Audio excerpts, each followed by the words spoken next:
Pendant plus de 40 ans, il y a eu une partie de la propriété des Kilcher qui n'existait que dans le silence. Une étendue de terre que personne n'était autorisé à fouler, quelle qu'en soit la raison. Un endroit tellement imprégné de malaise que le simple fait d'en parler revenait à tenter le destin. Chez les Kilcher, on le comprenait sans l'expliquer, ce terrain était interdit. Et aujourd'hui, après avoir passé sa vie à en porter seul, le poids Hatz Kilcher est enfin prêt à parler. Ce qu'il s'apprête à révéler n'est ni une rumeur, ni un folklore, ni une exagération façonnée par le temps. C'est une vérité si lourde qu'elle le suit depuis l'enfance, façonnant chaque décision, chaque avertissement, chaque moment de retenue. Et une fois prononcée, elle changera à jamais la façon dont le monde perçoit la famille frontalière la plus célèbre de l'Alaska. Hatz était assis sur les marches en bois usées de sa cabane, les planches lissées par des décennies de bottes et d'intempéries. Ses mains étaient jointes rugueuses et cicatrisées, les jointures pâles de tension. Ses yeux ne s'égaraient pas. Ils étaient fixés au-delà de la limite des arbres, vers un endroit qu'il avait évité toute sa vie. Il avait préparé ce moment, depuis des mois, peut-être des années, sachant qu'une fois les mots sortis de sa bouche, il n'y aurait aucun moyen de les récupérer. Certaines vérités ne s'effacent pas lorsqu'elles sont enterrées. Elles fermentent. Il y a un endroit sur cette ferme, commença-t-il la voix basse et irrégulière dont nous ne parlons pas et dont nous n'avons jamais parlé. Il l'a décrite comme une portion de terre au-delà de la crête nord, environ 20 acres de forêt et de sol gelé. D'aussi loin qu'il s'en souvienne, elle était interdite. Quand Hatz était enfant, son père se raidissait s'il s'en approchait de trop près. Son visage changeait, ses yeux s'assombrissaient de quelque chose de proche de la panique. Parfois, il les attrapait brutalement, les tirait en arrière sans explication et ne leur disait qu'une chose, n'y allez jamais. Jamais. Hatz fit une pause déglutissant difficilement. Admettre cela à voix haute était plus difficile qu'il ne l'avait imaginé. Certains secrets ne vivent pas seulement dans votre esprit, ils s'incrustent dans vos os. Les supprimer, c'est comme arracher quelque chose d'essentiel de vous-même. J'avais 7 ans la première fois que j'ai demandé pourquoi, a-t-il déclaré. Son père n'avait pas répondu. Il s'était contenté de le fixer, la peur gravée sur son visage mêlée à quelque chose de plus profond et de plus douloureux. La culpabilité. Le chagrin. Hatz ne savait pas lequel. Sa mère avait entendu la question et était devenue pâle. Plus tard, elle l'avait pris à part et lui avait dit que certains endroits étaient chargés d'une mauvaise histoire, que certaines terres se souvenaient de ce qui s'y était passé.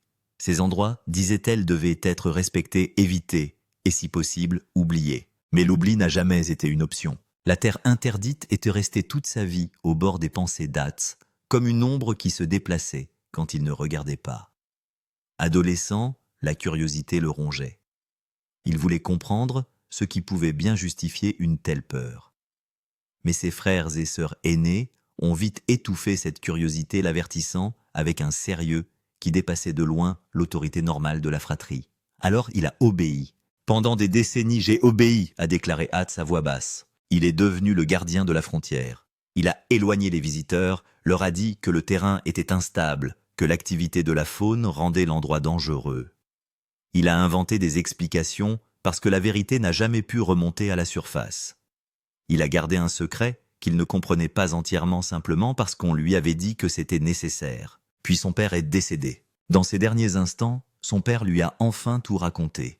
Il a fait promettre à Hatz de ne pas l'enterrer, de protéger le nom de la famille, de préserver la réputation de la propriété. Et Hatz a tenu cette promesse, pendant des années, des décennies. Mais il s'est rendu compte que le silence avait son propre coût. « Je n'en peux plus », dit-il en levant enfin les yeux. Le silence est devenu un poison. Il s'infiltre partout. Ce n'est pas une façon de laisser un héritage. Mes enfants méritent la vérité. Et peut-être que si je la dis enfin, la terre pourra commencer à guérir. Le vent se faufilait entre les épicéas chuchotant à travers la ferme. Il portait l'odeur de la terre, du feuillage persistant et de quelque chose de plus lourd, comme si la terre elle-même attendait. Hatz se leva et se tourna vers la crête nord. La terre interdite se trouvait là, patiente comme elle l'avait été pendant plus de 40 ans, gardant ses secrets sous la neige, le sol et l'oubli délibéré.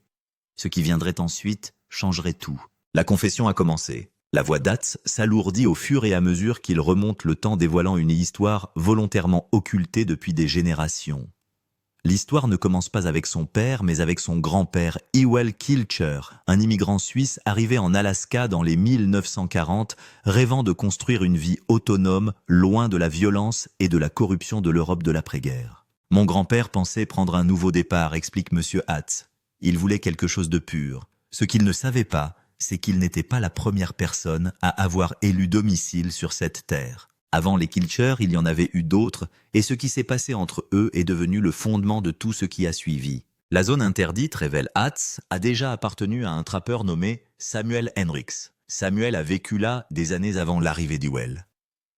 Il a construit une cabane, travaillé la terre, élevé ses enfants, dans cette même nature sauvage et impitoyable, qui définira plus tard le nom Kilcher.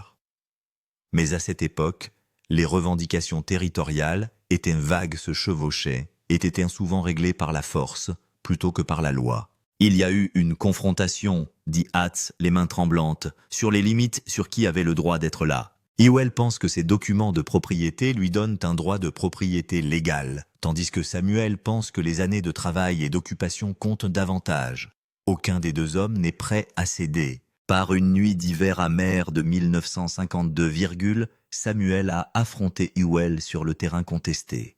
Les mots se sont transformés en cris. Les cris sont devenus physiques. Les récits varient quant à savoir qui a été le premier à s'emporter. Mais l'issue n'a jamais changé. Samuel Hendricks est mort cette nuit-là. Les documents officiels décrivent un accident tragique, une chute, un traumatisme crânien, une exposition à des températures inférieures à 0. Dans une région isolée où la surveillance est limitée, l'enquête a été brève. L'affaire a été classée. Mais ce n'était pas un accident, a déclaré Hatz, les mots lui coûtant visiblement. Son père lui avait dit la vérité des années plus tard, ivre et rongé par la culpabilité.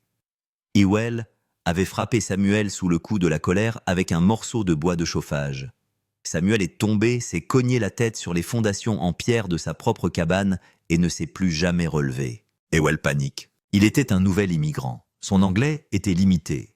Il craignait la prison, l'expulsion, la perte de tout ce qu'il avait construit. Alors il a modifié la scène. Il a raconté une histoire qui l'a protégé.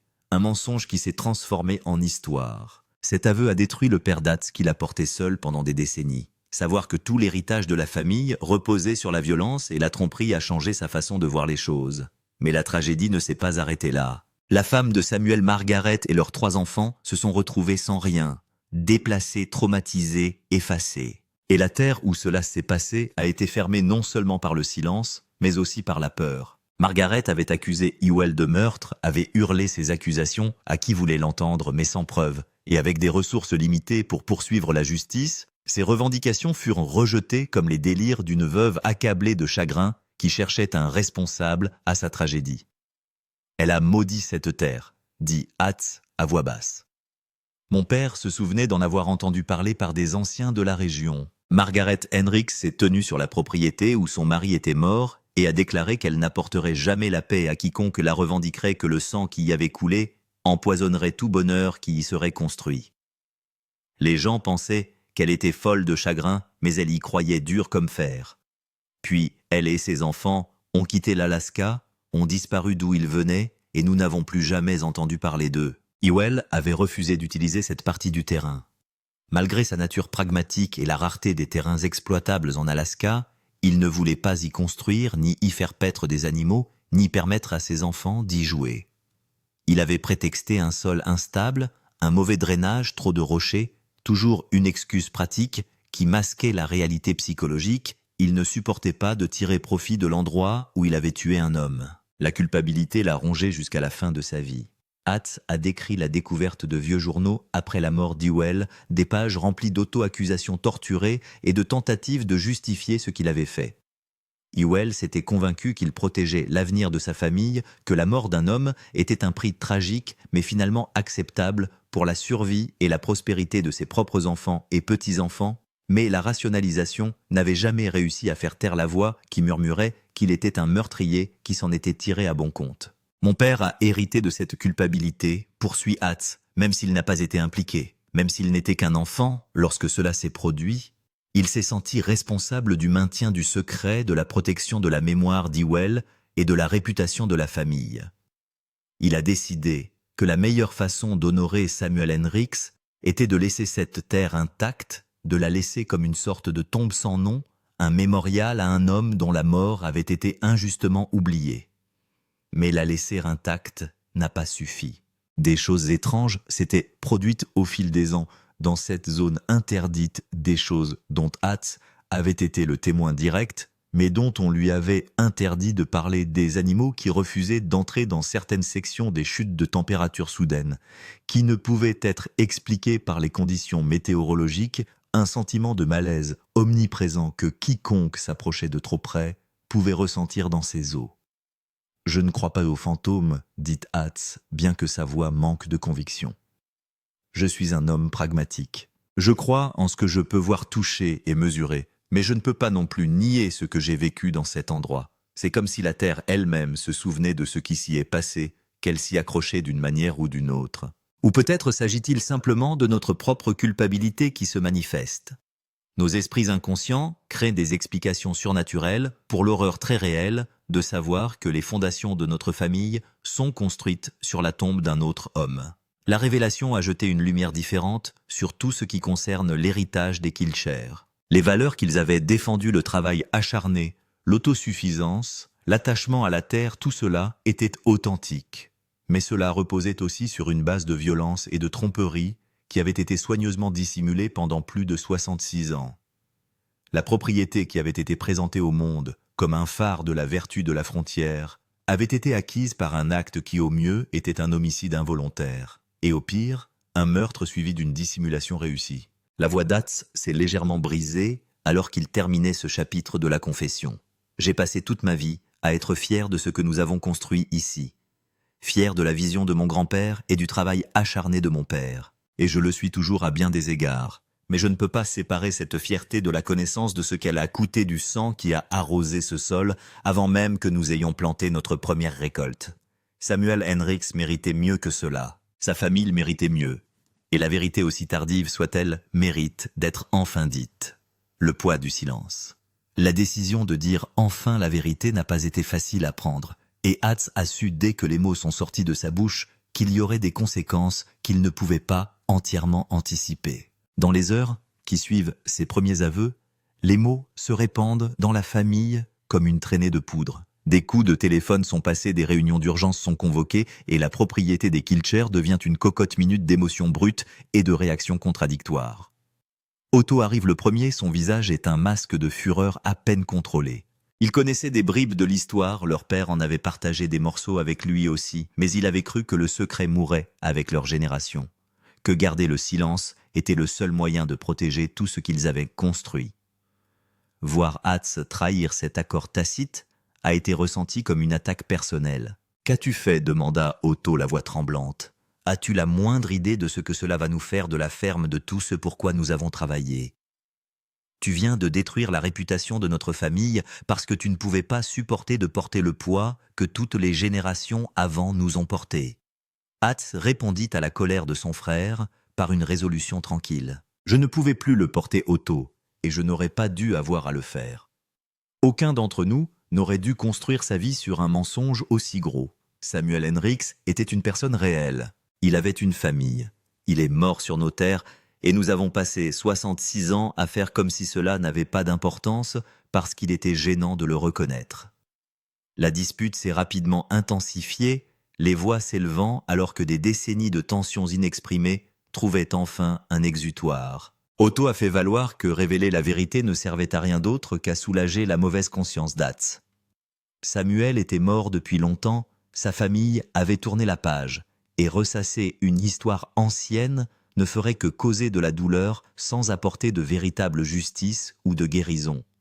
Mais d'autres membres de la famille voyaient les choses différemment. Shane, le fils d'Hatz, a été pris de court par cette révélation et s'est senti trahi par le fait qu'on lui ait caché une vérité aussi fondamentale sur leur héritage. « Tu m'as appris à apprécier l'honnêteté », a-t-il dit à son père, la voix lourde de douleur et de confusion. « Tu m'as appris que l'intégrité signifiait faire ce qui était juste même quand c'était difficile. Mais tu as gardé ce secret toute ma vie en me laissant croire que l'histoire de notre famille était quelque chose qu'elle n'était pas.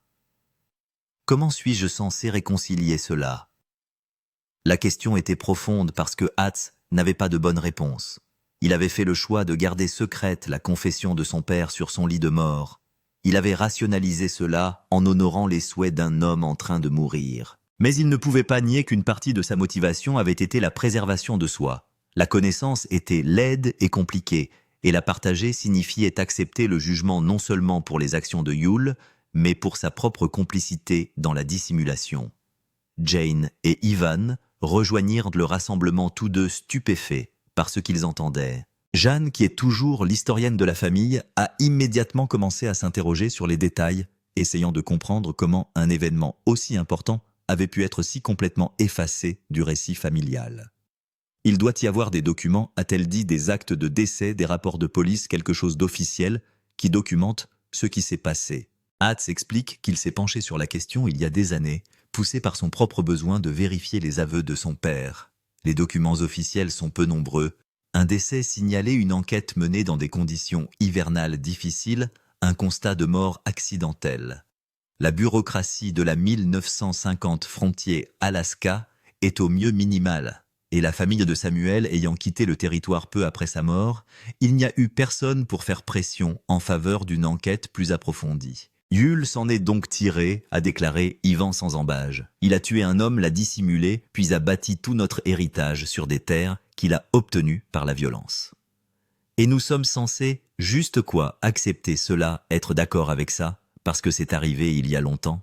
La question a mis en lumière le dilemme central auquel la famille était maintenant confrontée. Ils ne pouvaient pas défaire ce qui s'était passé. Ils ne pouvaient pas ramener Samuel Henricks ou restaurer ce que sa famille avait perdu. Mais ils ne pouvaient pas non plus continuer à faire comme si la connaissance ne changeait rien, comme si le fait d'apprendre que leur paradis était construit sur la tombe de quelqu'un d'autre était une information qu'ils pouvaient absorber et dépasser sans transformation fondamentale. Charlotte, la femme d'Otto, a soulevé une question pratique qui se cachait sous l'agitation émotionnelle. Qu'en est-il de l'émission ? Qu'en est-il de notre image publique ? Nous avons construit une marque autour de cette saine famille de pionniers avec des valeurs fortes. Si cela se sait, et maintenant que vous avez commencé à en parler, cela se saura comment allons-nous survivre aux retombées. Qui voudra regarder une émission sur une famille dont le patriarche est un tueur ? Les mots étaient suspendus dans l'air brutaux, dans leur honnêteté. L'émission télévisée leur avait apporté une stabilité financière et une plateforme leur permettant de partager leur mode de vie avec des millions de téléspectateurs. Elle avait également créé des attentes et une image que cette révélation allait briser. Ils n'avaient plus seulement affaire à une honte familiale privée. Ils étaient confrontés à une prise de conscience publique qui pouvait détruire les fondements économiques dont beaucoup d'entre eux dépendaient. Hatz y avait réfléchi avant de faire ses aveux, avait pesé les conséquences potentielles et avait finalement décidé que continuer à bâtir son succès sur des mensonges n'était pas viable. Peut-être que nous n'y survivrons pas. Peut-être est-ce la fin de l'émission, la fin de notre vie publique, mais je préfère perdre tout cela que de continuer à vivre avec ce poison à l'intérieur de moi. Le secret me tuait lentement jour après jour. Et je pense qu'il nous a tous tués d'une manière que nous n'avons même pas reconnue. Il a parlé des schémas qu'il avait remarqués au fil des ans. La façon dont la violence, voire la menace de violence, avait été normalisée dans la famille. La façon dont les conflits étaient gérés par l'intimidation, plutôt que par une véritable communication. Le sentiment de culpabilité et de honte qui semblait imprégner les interactions familiales, même si personne n'était en mesure d'en identifier la source. Nous avons hérité de traumatismes. La culpabilité de Yule est devenue le fardeau de mon père, qui est devenu mon fardeau, qui vous a tous façonné, que vous connaissiez les détails spécifiques ou non. Les secrets comme celui-ci ne restent pas confinés. Ils s'échappent, empoisonnent les relations et créent des dysfonctionnements qui se transmettent de génération en génération. Yule, la fille d'Hat qui a bâti sa propre carrière loin de la propriété, avait été contactée au sujet de la révélation et avait pris l'avion pour participer à la conversation. Son point de vue de personne ayant pris de la distance par rapport à la dynamique familiale a apporté une clarté qui manquait parfois à ceux qui étaient encore impliqués dans la vie quotidienne de la propriété. J'ai toujours eu l'impression qu'il y avait quelque chose de sombre au cœur de cet endroit, a-t-elle déclaré à voix basse. Quelque chose qui ne correspondait pas à la belle histoire que l'on racontait à son sujet. Je pensais qu'il s'agissait peut-être de la complexité normale de toute famille, l'écart entre l'image publique et la réalité privée. Mais cela explique beaucoup de choses. La territorialité de la terre, la façon dont certaines zones étaient considérées comme sacrées ou interdites sans explication. et la défense agressive de la propriété contre toute menace perçue.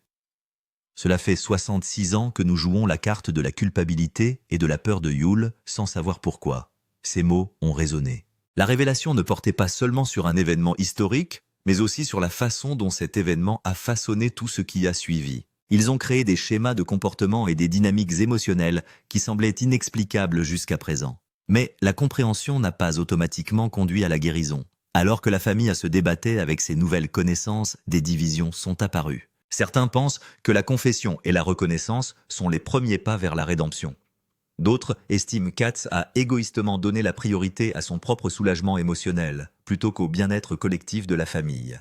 La dispute fait rage jusque dans la nuit. Des voix rauques, à force de crier des émotions à vif, à force d'affronter ce qui a été délibérément caché pendant si longtemps. Et pendant tout ce temps, la zone interdite elle-même est restée silencieuse sur la crête nord. La terre qui avait été témoin de la mort de Samuel Henricks et qui portait ce fardeau depuis lors. Attendant de voir ce que les Kilcher feraient maintenant que la vérité était enfin irrévocablement révélée au grand jour.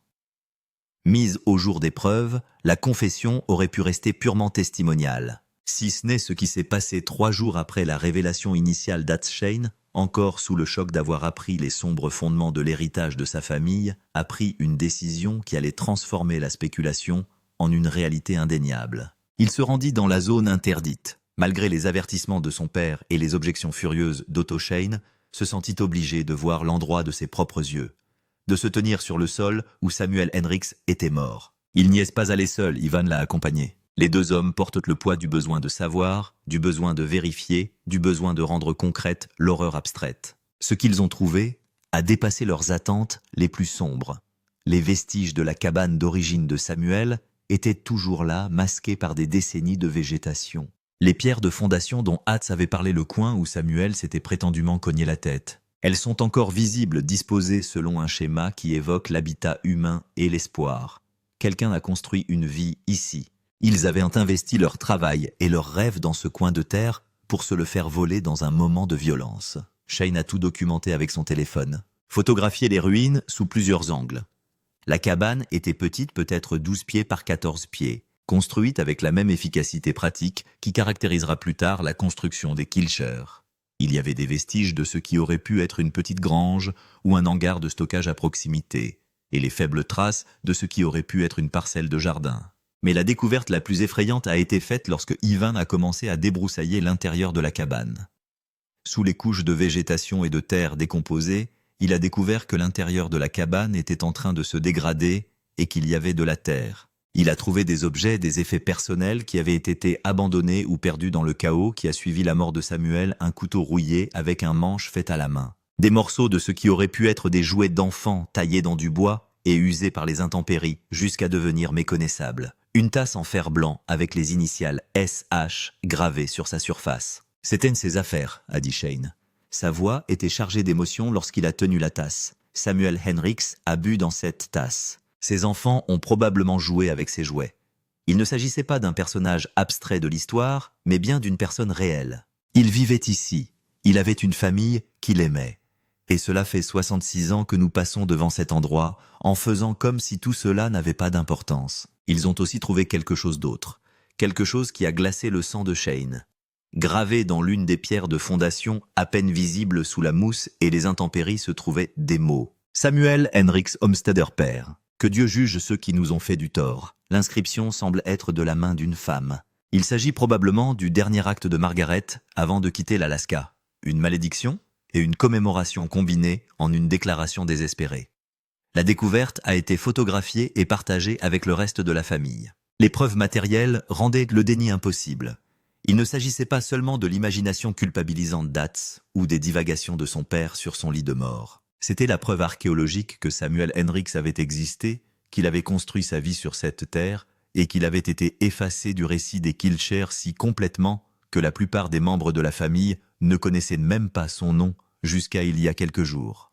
La réaction d'Otto face aux photographies a été viscérale et défensive. « Vous n'aviez pas le droit d'aller là-bas », a-t-il dit à Shane et Ivan. Cet endroit était interdit pour une raison. Maintenant vous l'avez dérangé, documenté, et vous avez fait en sorte que toute cette affaire explose encore plus que nécessaire.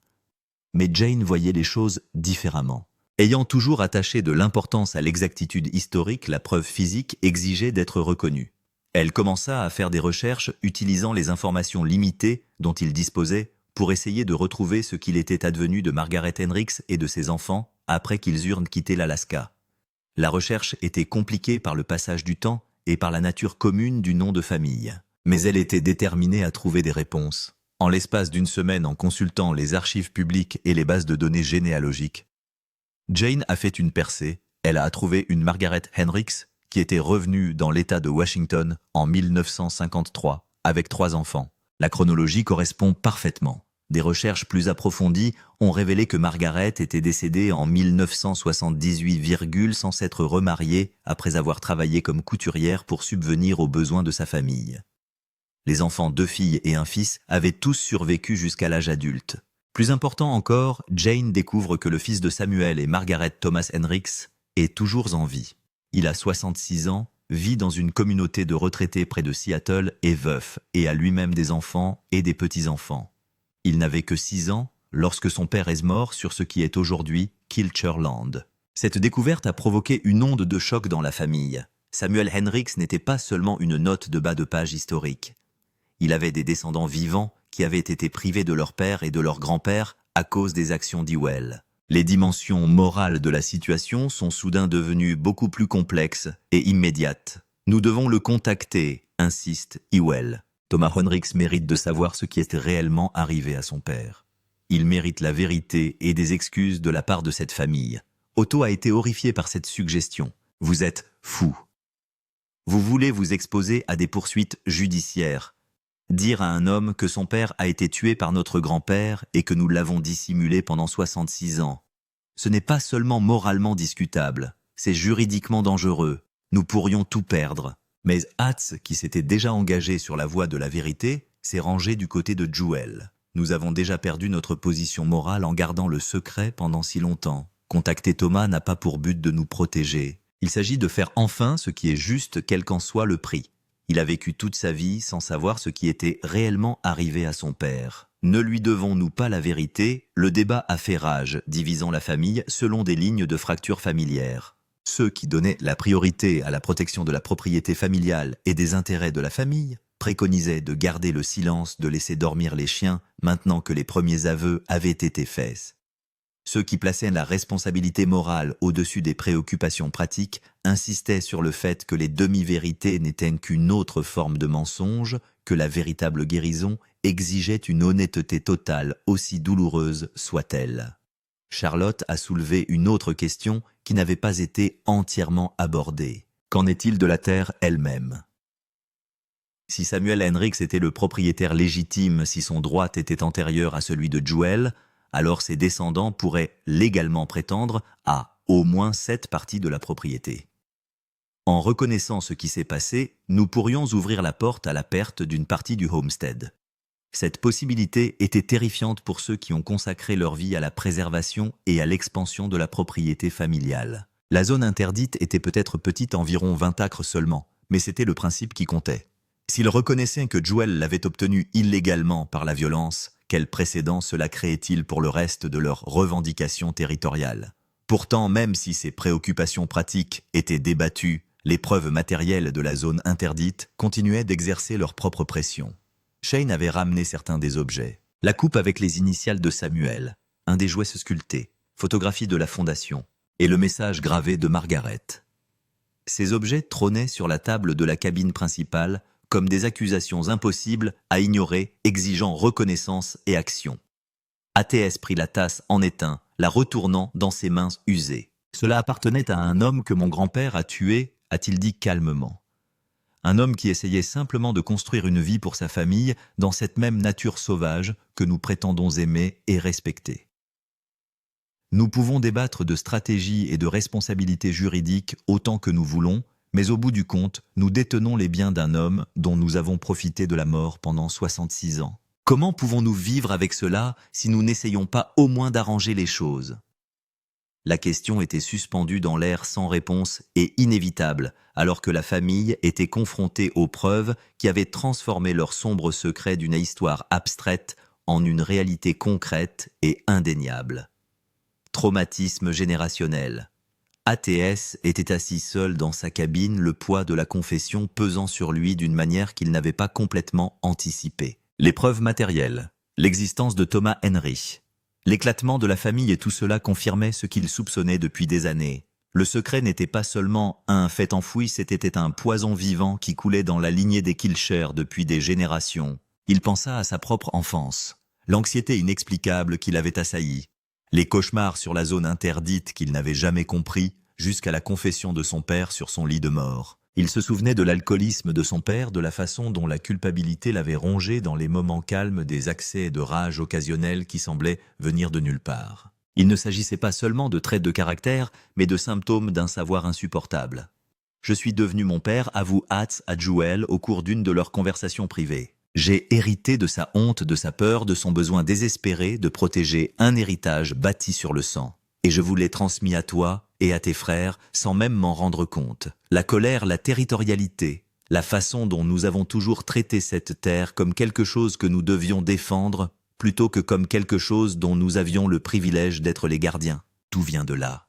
Jewel se souvient d'avoir grandi avec le sentiment que quelque chose ne tournait pas rond à la ferme. Une obscurité qu'elle ne pouvait pas nommer, mais qu'elle sentait toujours. Je pensais que j'étais brisée, a-t-elle avoué. Je pensais que la dépression, le besoin de fuir, le sentiment de ne jamais avoir sa place ici, je pensais que c'était juste moi qui étais abîmé. Mais ce n'était pas seulement moi, n'est-ce pas? C'était nous tous, portant des traumatismes dont nous ne soupçonnions même pas l'existence.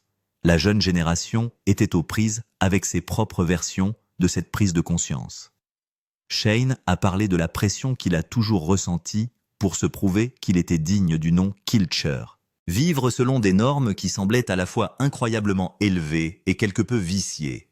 Avant n'a parlé de la manière agressive dont les conflits étaient gérés dans la famille. Comment la violence, ne serait-ce que la menace, s'était toujours cachée derrière des désaccords apparemment mineurs. Nous avons normalisé des choses qui n'étaient pas normales, a déclaré M. Avon. Nous avons justifié des comportements qui étaient en fait destructeurs parce que nous nous sommes dit que c'était simplement la façon dont les familles de l'Alaska fonctionnaient. Mais ce n'était pas de la force, c'était un traumatisme non traité qui se répétait encore et encore. Hotz avait consulté un thérapeute spécialisé dans les traumatismes générationnels, cherchant à comprendre les schémas qu'il reconnaissait enfin. Le thérapeute lui a expliqué que des secrets d'une telle ampleur ne restent pas confinés dans l'esprit d'une seule personne.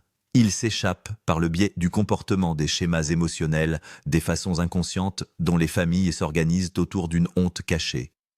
La culpabilité de votre grand-père est devenue le système d'exploitation de votre famille, lui a dit le thérapeute. Chaque génération en a hérité des morceaux sans savoir pourquoi.